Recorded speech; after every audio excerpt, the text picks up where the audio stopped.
नमस्कार मित्रांनो, नेहमीप्रमाणे 6 वाजता कामावरती गेलो आणि चाय पे चर्चा करून गॅलीमध्ये आलो. आज ब्रेकफास्टमध्ये होती पुरी भाजी. चिपकूकने ऑइल गरम करायला ठेवलं होतं.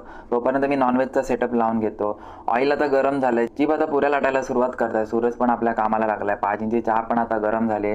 मी पण आता पुरी फ्राय करायला सुरुवात करतो. देवाचं नाव घेतलं आणि पहिली पुरी तेलात सोडली आणि पुरी पण एकदम मस्त फुलली.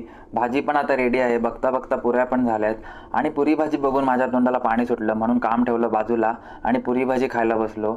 खाता खाता खिडकीत लक्ष गेलं. आधी मला वाटलं मस्त पाऊस चालू झालाय, म्हणून जवळ जाऊन बघितलं तर शिपच्या स्प्रिंकलिंग सिस्टीमची चेकिंग चालू होती. म्हणजे आग वगैरे लागली की पाणी नीट येतंय की नाही ते महिन्यातून एकदा चेक केलं जातं. तेच चालू होतं. माझा चांगलाच पचका झाला. नंतर मी गेलो सलाड बनवायला आणि आज होतं एक सलाड. सूरजने सकाळी अंडी बॉईल करून ठेवलं नव्हती. आता मी त्यांना कट करून घेतो आणि कट करून झाल्यावरती माझ्या लक्षात आलं अंडी तर नॉनव्हेज होती.